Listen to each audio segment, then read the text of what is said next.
까지 말씀입니다. 히브리서 7장 11절부터 19절까지 말씀 보도록 하겠습니다.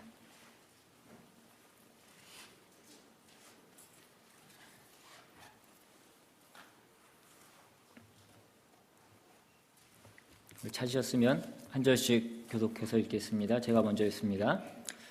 레위 계통의 제사 직분으로 말미암아 온전함을 얻을 수 있었으면 백성이 그 아래에서 율법을 받았으니 어찌하여 아론의 반차를 따르지 않고 멜기세덱의 반차를 따르는 다른 한 제사장을 세울 필요가 있느냐?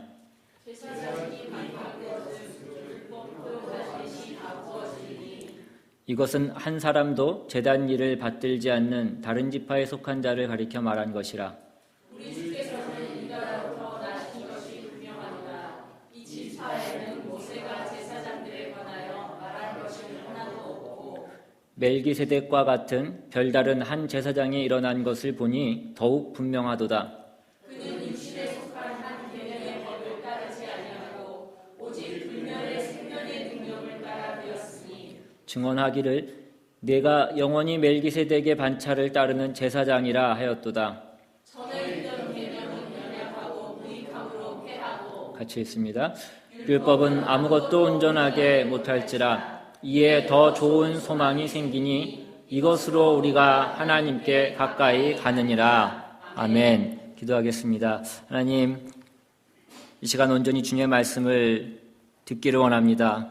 우리의 마음이 열려지고 우리의 귀가 열려지고 주님의 말씀이 우리 안에 깨달아질 수 있도록 주님 역사하여 주셔서 그 말씀을 통하여서 우리가 다시 한번 우리의 삶을 결단하고 우리의 나아갈 발을 바라보고 주님을 다시 한번 찾고 바라보는 우리 모두가 될 수 있도록 주님 역사하여 주시옵소서. 귀한 시간 악한 것 틈타지 않게 주님 도와주시옵시고 감사드리며 예수님의 이름으로 기도드립니다. 아멘. 얼마 전에 한국에서 유명 연예인이 기르던 반려견이 엘리베이터에서 목줄을 하지 않은 채로 이웃을 물어서 그 이웃이 폐혈증으로 죽는 그런 사고가 있었습니다. 그래서 그 사고를 계기로 해서 개에 대한 혐오하는 그런 분위기가 많이 확산되고 있는 것 같습니다. 그런데 그 사건에 대해서 개 전문가, 한국에 유명한 개 전문가가 있더라고요. 일명 개들의 대통령이라 그래서 개통령이라고 불리는 강형욱이라는 반려견 조련사 분이 있는데 그분이 이 사건에 대해서 이렇게 얘기하는 것을 들었습니다. 개는 얼마든지 사회화 교육을 통해서 달라질 수 있다라고 그렇게 얘기합니다. 문제는 노력 없이 그냥 방치해둔 그 개의 주인이 문제라고 그렇게 얘기하는 것을 들었습니다. 그러면서 또 이어서 했던 얘기가 이제는 우리 사회도 다른 선진국처럼 브리더 문화라는 게 정착되어야 될 것 같다라고 그렇게 얘기하는 것을 들었습니다. 브리더라는 것이 뭐냐면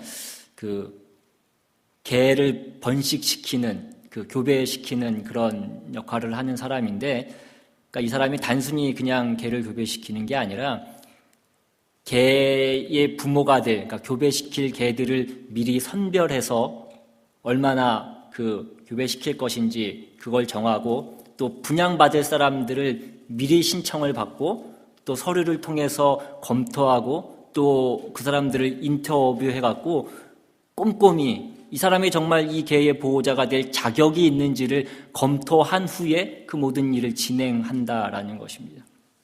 그래서 이러한 것들을 통하여서 개를 키울 자격이 없는 사람이 그 개의 주인이 되는 것을 막을 수 있는 최소한의 장치를 마련할 수 있다라고 그렇게 얘기하는 것이었습니다. 결론은 무엇이었냐면 개를 키울 수 있는 자격이 있는 사람이 개를 키워야 된다라는 것이었습니다. 제가 왜 오늘 설교 처음부터 이렇게 개 소리를 하느냐면 오늘 본문에 나오는 말씀이 한마디로 얘기하면 누가 진정한 우리의 대제사장이냐 하는 것입니다.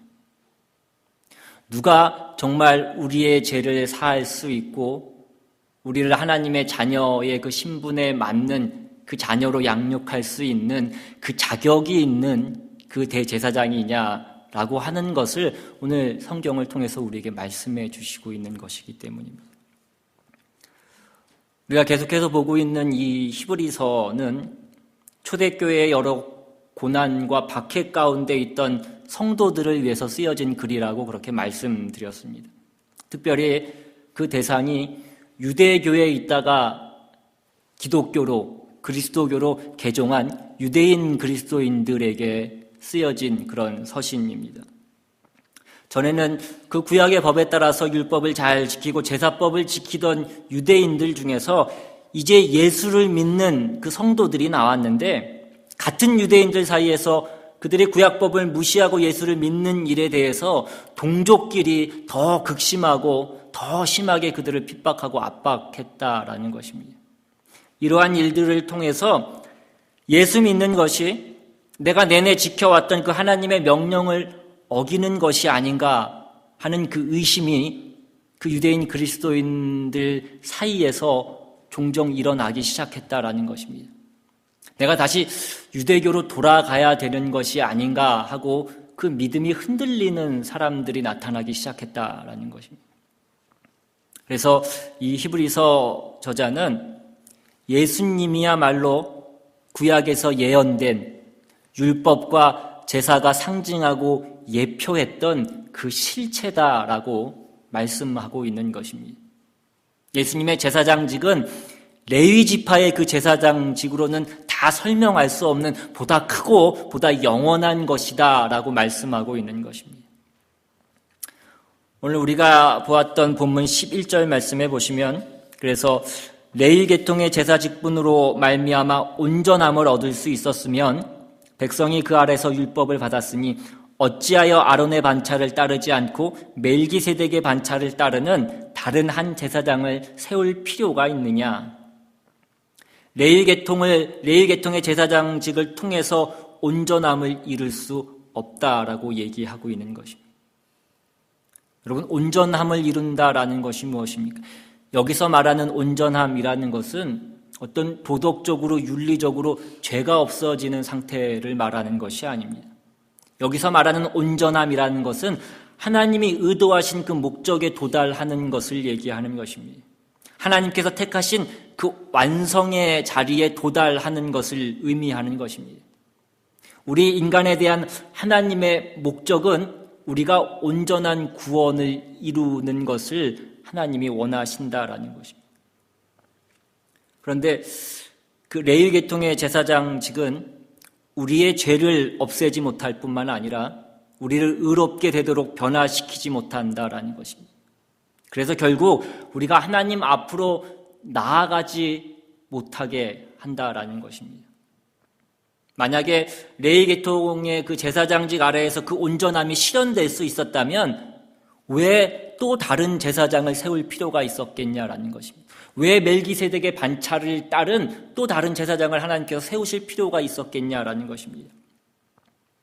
오늘 그 뒤에 나오는 15절에도 보시면 멜기세덱과 같은 별다른 한 제사장이 일어난 것을 보니 더욱 분명하도다. 한마디로 얘기해서 레위 계통의 그 제사장직으로는 충분하지 않은 것이 더욱 분명하다라고 얘기하는 것입니다. 그러므로 하나님께서 이제 멜기세덱의 반차를 따르는 제사장을 세우시겠다라고 약속하신 그것을 실현하셨다라는 것입니다. 그럼 멜기세덱의 반차를 따른 그 예수님의 제사장직과 레위 지파의 그 제사장직이 과연 무엇이 다르냐라는 것입니다. 오늘 16절 말씀해 보시면 그는 육신에 속한 한 계명의 법을 따르지 아니하고 오직 불멸의 생명의 능력을 따라 되었으니 라고 그렇게 말씀합니다. 레위 계통의 제사장직은 육신에 속한 계명의 법을 따라서 섬기는 사람들이었습니다. 그들은 육신의 계보 때문에 제사장이 된 사람들입니다. 그들이 제사장이 될 수 있었던 가장 중요한 요건 중에 하나가 바로 혈통, 그 레위 지파를 통한 아론의 후손으로 태어난 그 혈통 때문에 그들이 제사장이 되었다라는 것입니다. 그에 반해서 예수님의 제사장직은 이와는 근본적으로 성격이 다른 것입니다. 예수님은 족보 때문에, 혈통 때문에 제사장이 되신 분이 아니라는 것입니다. 그분은 오직 불멸의 생명의 능력을 따라서 제사장이 되었다라고 말씀합니다. 불멸이 무엇입니까? 멸하지 않는, 다함이 없는 그 영원한 생명의 능력을 예수님께서 지니셨다라고 말씀하고 있는 것입니다. 예수님은 지금도 살아계시고 역사하시고 우리를 인도하시고 우리를 가르치고 계신 영원한 우리의 제사장이시라는 것입니다. 레위계통의 제사장들과 예수님의 그 제사장직 사이의 가장 큰 차이는 바로 그분이 영원한 제사장으로 섬기신다라는 것입니다. 오늘 본문 17절에 증언하기를 네가 영원히 멜기세덱의 반차를 따르는 제사장이라 하였도다. 그 예수님의 제사장직의 가장 중요한 특성을 설명할 때에 그 멜기세덱을 성경이 도입하고 있는 가장 중요한 이유는 바로 그 영원성 때문이라는 것입니다. 여러분, 멜기세덱은 신이 아닙니다.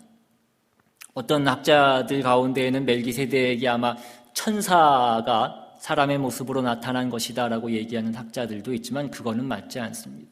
멜기세덱도 그냥 한 인간에 불과했던 사람이었습니다. 그런데 성경에서 이 멜기세덱을 성경에 출연시킬 때에 아브라함이 롯을 구출해 오는 그 장면에서 갑자기 아무런 설명도 없이 갑자기 등장시켜서 그에게 복을 빌어주고 또 아무 설명 없이 갑자기 그냥 사라져 버립니다. 그 멜기세덱의 제사장직에서 그 일을 통해서 우리에게 보여주고 예표해 주는 것은 그 제사장직이 갖고 있는 영원성을 우리에게 보여주기 위해서 그렇게 멜기세덱은 등장하고 있는 것입니다.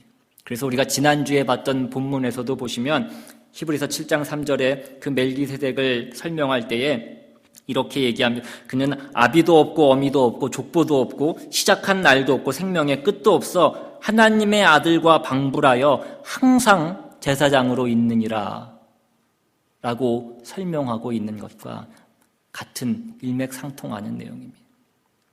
그도 사람이었고 그도 태어났고 그도 분명 죽었을 것입니다. 그도 분명 아비도 있고 어미도 있었을 것입니다. 그러나 성경에서 그것을 기록하지 않는 것은 그 제사장직이 갖고 있는 그 영원성을 상징하기 위해서 그렇게 성경은 그를 출연시키고 있는 것입니다. 그러나 그에 반해서 레위지파의 제사장직은 어떻습니까? 오늘 본문 뒤에 나오는 7장 23절 말씀에 보시면 제사장된 그들의 수요가 많은 것은 죽음으로 말미암아 항상 잊지 못함이로되 그 뒤에 24절은 예수는 영원히 계심으로 그 제사장 직분도 갈리지 아니하느니라. 레위지파의 제사장들은 수명이 다하면 죽을 수밖에 없습니다. 그 제사장들도 인간이기 때문에 죽을 수밖에 없는 존재라는 것입니다. 그래서 한 제사장이 수명이 다해서 죽으면 또 다른 제사장을 세우고 그 제사장이 죽으면 또 다른 제사장을 세울 수밖에 없었던 것입니다. 말하자면 그들이 죽는다는 것은 그들의 그 제사장의 직무가 일정 기간으로 한계가 있었다라는 것을 우리에게 얘기해 주는 것입니다. 그러나 그에 반해서 예수님은 어떠시냐 이것입니다. 그분은 무한하신 분이시란, 그분은 한계가 없으신 분이시고 영원하신 분이시다라고 말씀하는 것입니다. 또 다른 성경에서 말하는 그 레위지파의 제사장들의 약점이 무엇입니까? 오늘 18절에 보시면 전에 있던 계명은 연약하고 무익함으로 패하고 라고 그렇게 얘기합니다. 레위계통의 그 제사장직은 연약하고 무익하다라고 말씀하는 것입니다. 레위지파의 그 제사장들이 행하는 제사로는, 율법에 따른 그 제사로는 우리를 깨끗하게 할 수 없고 우리를 변화시킬 수 없고 그래서 우리를 하나님 앞에 가까이 나아가게 할 수 없다라는 것을 얘기하는 것입니다. 그래서 그들의 제사는, 그들의 제사장직은 무익하다라고 우리에게 말씀하는 것입니다. 우리가 뒤에서 다시 보겠지만 히브리서 10장 1절에도 보면 이렇게 얘기합니다.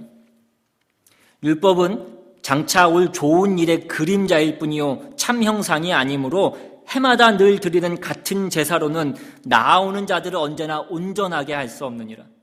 그렇지 아니하면 섬기는 자들이 단번에 정결하게 되어 다시 죄를 깨닫는 일이 없으리니 어찌 제사 지르는 일을 그치지 아니하였으리요. 그러나 이 제사들에게는 해마다 죄를 기억하게 하는 것이 있나니 이는 황소와 염소의 피가 능히 죄를 없이 하지 못함이라. 레위 지파의 제사장들이 매 해마다 그 황소와 염소로 제물을 바쳤지만 그것이 실제로 우리의 죄를 없애는 일은 하지 못했다라는 것입니다. 그것은 그냥 한 상징에 불과한 것이었습니다. 그래서 그들은 매해 제사를 다시 드려야 됐고, 그렇게 해서 우리의 죄를 씻고 또 씻고, 그렇게 해도 죄가 씻어지지 않았다라는 것입니다. 그래서 그 레위 지파의 제사장들은 우리의 죄를 씻는 그 제사에서 그 제사에 묶여서 거기서 더 앞으로는 한 걸음도 나갈 수가 없었다라는 것입니다. 레위 지파의 이 제사장직의 약점은 이 일을, 죄를 씻는 이 일을 다 처리해야지 그 다음 단계로 나아갈 텐데 이 죄 씻는 제사도 그들이 다 완수할 수 없었기 때문에 다음 단계로는 아예 나갈 생각조차 할 수 없었다라는 것입니다. 그러나 예수님은 어떻습니까? 오늘 본문 19절에 보시면 율법은 아무것도 온전하게 못할지라 이에 더 좋은 소망이 생기니 이것으로 우리가 하나님께 가까이 가느니라. 예수님의 제사장직의 특징은 우리를 깨끗게 하실 뿐만 아니라 우리를 온전하게 하실 수 있다는 것입니다. 예수님이 십자가에 죽으셨을 때에 그 지성소의 휘장이 갈라졌다라고 그렇게 성경은 기록하고 있습니다. 하나님과 우리 사이를 가로막고 있던 그 율법의 휘장이 갈라지게 된 것입니다. 그것이 의미하는 것은 우리가 이제는 하나님 앞에 나아갈 수 있게 되었다라는 것을 얘기하는 것입니다. 이것이 우리에게 더 좋은 소망이라고 말씀하고 있는 것입니다. 예수님의 희생은 우리를 죄에서 씻어서 깨끗하게 하신 것일 뿐만 아니라 그것에서 그치는 것이 아니라 우리가 담대하게 하나님 앞으로 하나님 그 존전 안으로 들어갈 수 있게 만들어주셨다라는 것입니다.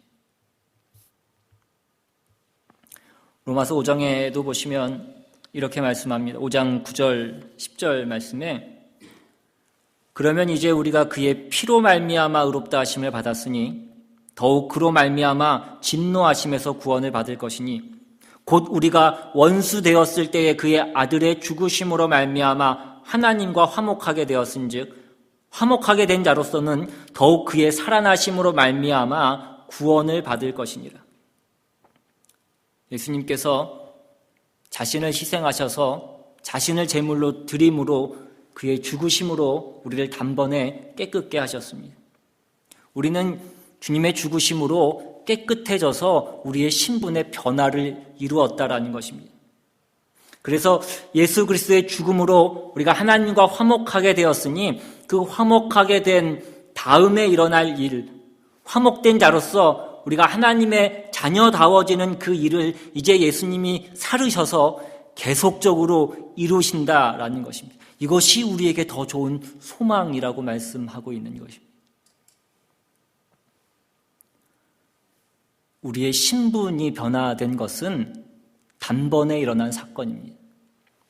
그러나 우리가 그 신분에 맞는 수준으로 변화받는 그 일은 단번에 일어날 수 있는 것이 아니라는 것입니다. 한 번의 사건으로 그것이 이루어지지 않는다라는 것입니다. 우리가 단번에 갑자기 어린아이에서 어른이 될 수 없는 것과 마찬가지인 것입니다. 우리가 초등학교도 나와야 되고 중학교도 나와야 되고 고등학교도 나와야 되고 우리가 대학도 나오고 직장생활도 해보고 그래야 되는 것이지 우리가 뭐 하나 그냥 깨달았다고 우리가 그냥 다 도통해지는 것이 아니라는 것입니다. 우리가 뭐 하나 깨우쳤다고 우리가 다 잘한 것이 아니라는 것입니다. 그래서 예수 그리스도의 제사장 직분의 그 영원성이 강조되어야 될 그 이유가 여기에 있는 것입니다.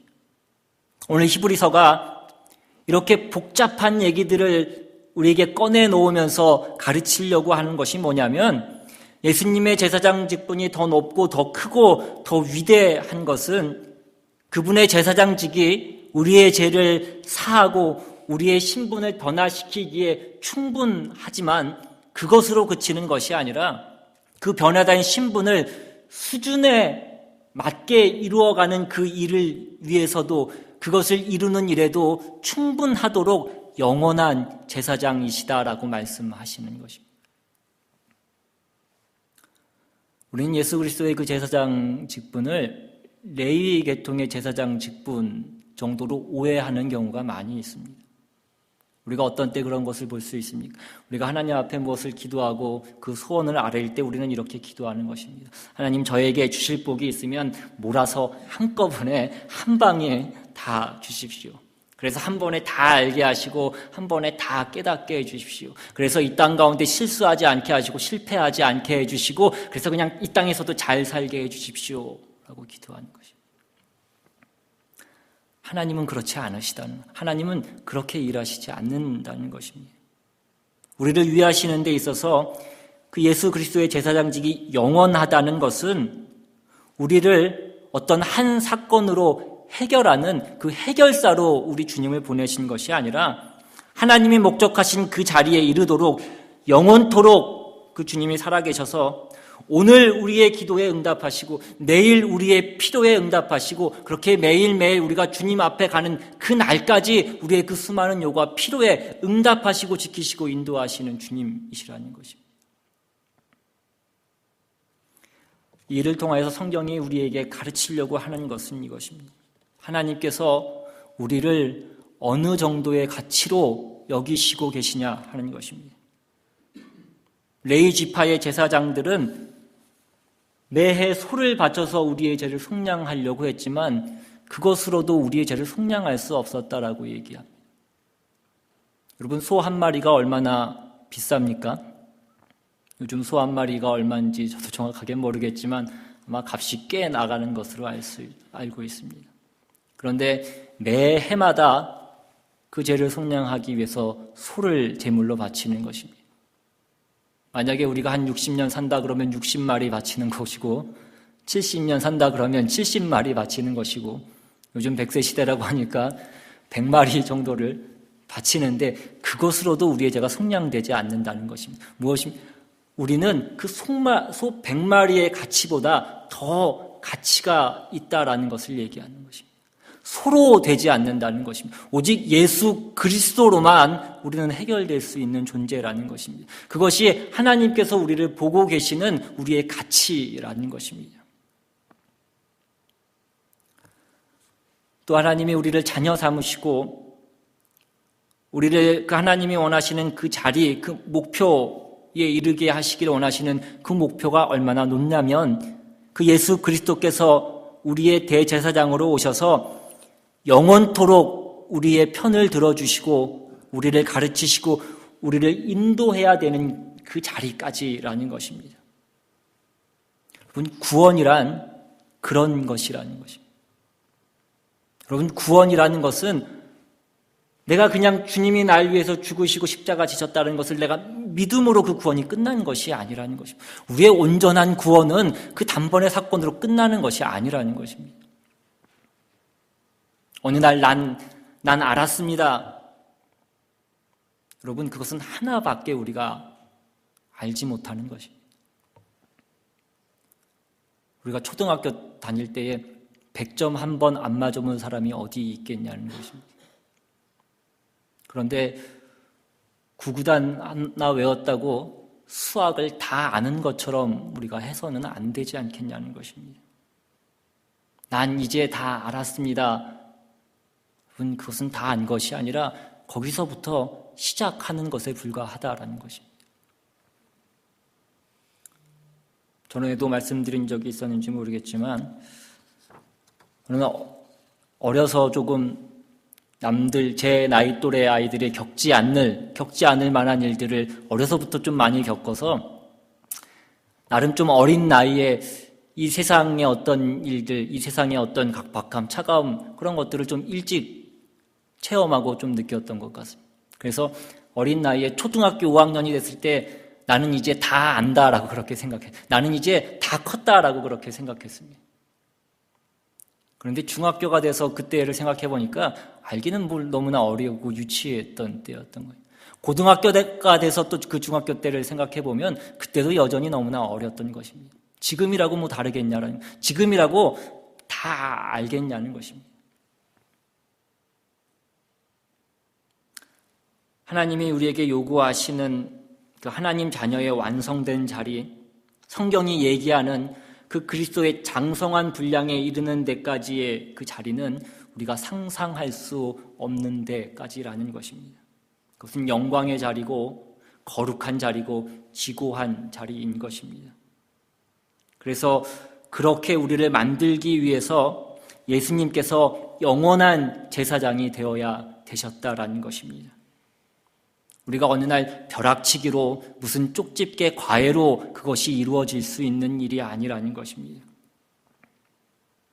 여러분, 하나님은 우리가 기도할 때만 우리를 만나주시는 분이 아닙니다. 물론 우리가 기도할 때 하나님 우리를 만나주십니다. 그러나 우리가 불러야만 오시는 분이 아니시라는 것입니다. 주님은 늘 우리 곁에 계십니다.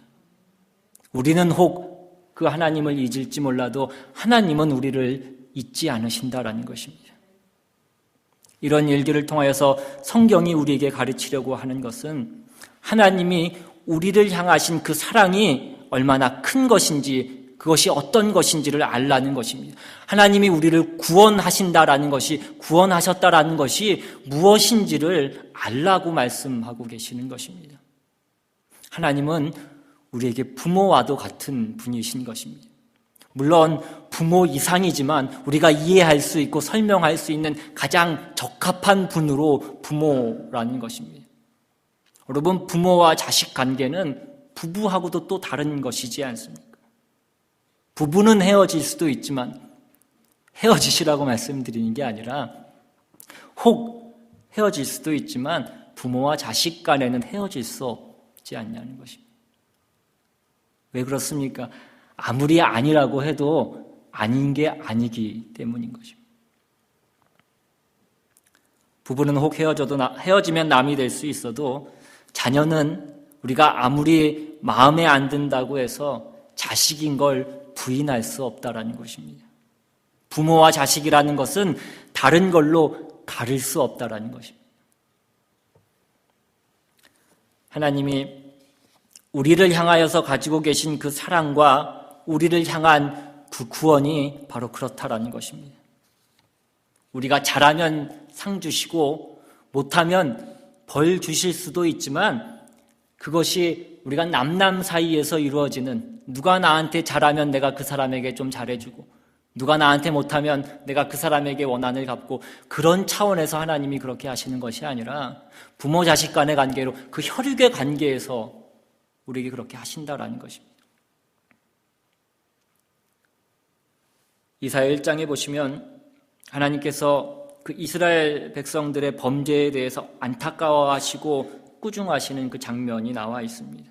그런데 그 하나님께서 그 이스라엘 백성들을 꾸중하시는 그 장면이 마치 부모가 자식을 꾸중하며 안타까워하는 그 마음인 것을 나타내고 있습니다.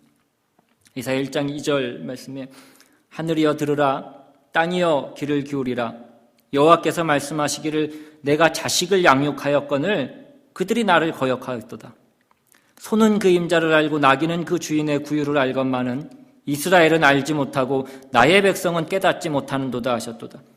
슬프다 범죄한 나라요, 허물진 백성이요, 행하게 종죄하여 행위가 부패한 자식이로다. 그들의 여호와를 버리며 이스라엘의 거룩하신 이를 만홀히 여겨 멀리하고 물러갔도다. 너희가 어찌하여 매를 더 맞으려고 패역을 거듭하느냐? 온 머리는 병들었고 온 마음은 피곤하였으며 발바닥에서 머리까지 성한 곳이 없이 상한 것과 터진 것과 새로 맞은 흔적뿐이거늘 그것을 싸매며 기름으로 부드럽게 함을 받지 못하였도다.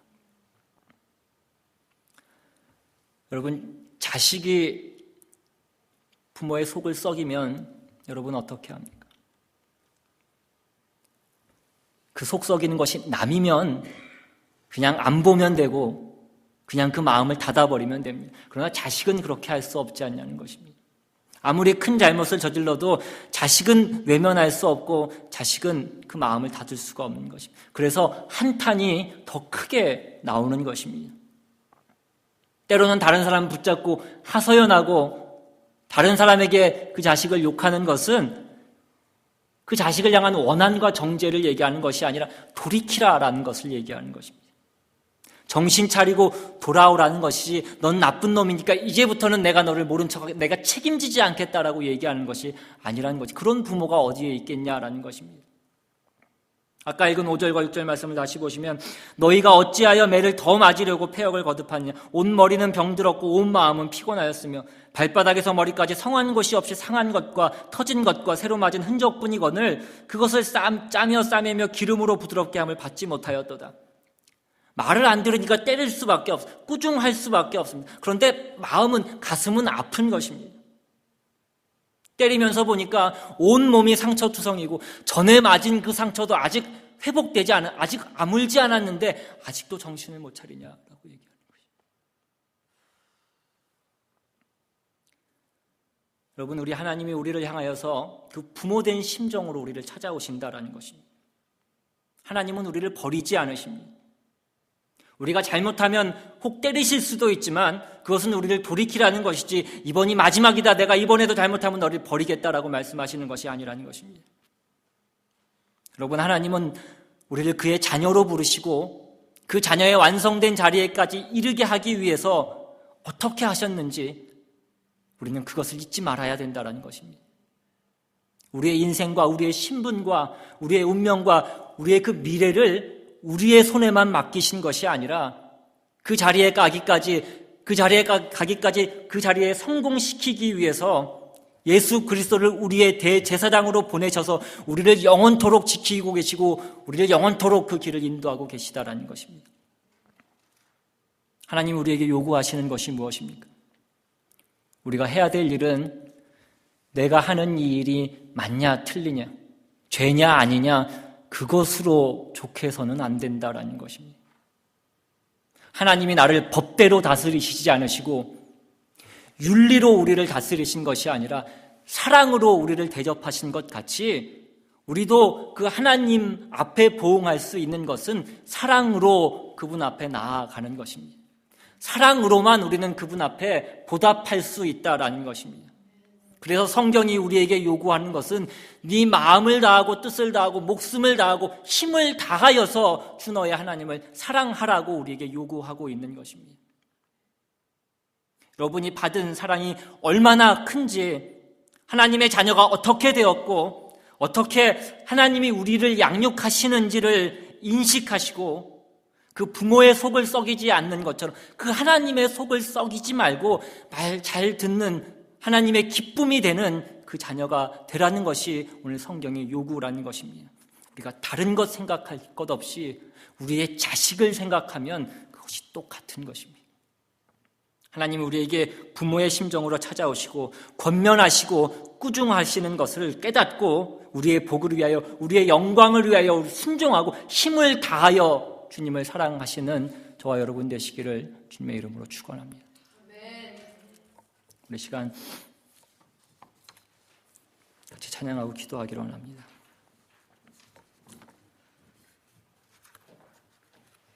오늘 우리가 어떤 상황 가운데 있던지 간에 그 모든 것들을 통하여서 주님께서 우리를 인도하고 계시는 줄로 믿습니다. 주님의 그 사랑은 어떤 것으로도 끊을 수 없는 것이고 우리가 주님 앞에 가는 그 날까지 우리를 붙잡고 계시는 사랑이신 줄로 믿습니다.